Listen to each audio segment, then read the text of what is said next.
విజయనగరం జిల్లా వైసీపీ కార్యాలయంలో జిల్లా అధ్యక్షులు మజ్జి శ్రీనివాసరావు ప్రెస్ మీట్ నిర్వహించారు. ఉమ్మడి విజయనగరం జిల్లాలో రైతాంగం పరిస్థితి అగమ్య గోచరంగా మారిందని ఆవేదన వ్యక్తం చేశారు. ఈ ఏడాది ఖరీఫ్లో అతివృష్టి, అనావృష్టి కారణంగా రైతులు పెద్ద ఎత్తున నష్టపోయారన్నారు. పండిన కొద్దిపాటి పంటలకు కూడా గిట్టుబాటు ధర అందడం లేదని తెలిపారు.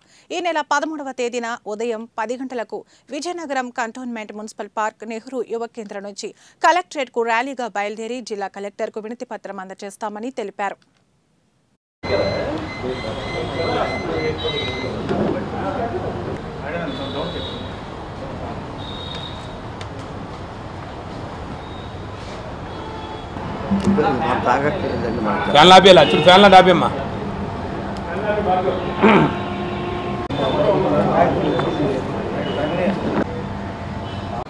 వాటన్నిటి మీద కూడా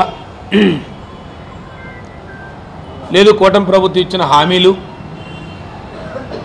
అమలుపరిచే విధంగా, ఒత్తిడి చేసే విధంగా వైఎస్ఆర్ పార్టీ ఒక కార్యాచరణ చేసి వైఎస్ఆర్ పార్టీ నాయకులు, కార్యకర్తలు రైతన్నలతో కలిసి వారికి సంఘీభావంగా ఈ ప్రభుత్వం తీసుకుంటున్న రైతు వ్యతిరేక విధానాలకి నిరసనగా తెలియజేస్తూ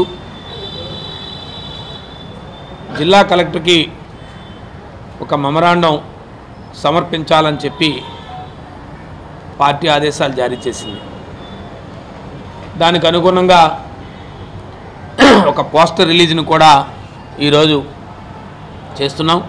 రేపు 13వ తారీఖుని ఈ కార్యక్రమం విజయవంతం చేయాలని ఇప్పటికే జిల్లా స్థాయిలో గౌరవనీయులు పెద్దలు, మా శాసనమండలి సభ్యులు, ప్రతిపక్ష నేత అయినటువంటి బొత్స సత్యనారాయణ గారి నేతృత్వంలో ఉమ్మడి విజయనగరం జిల్లాలో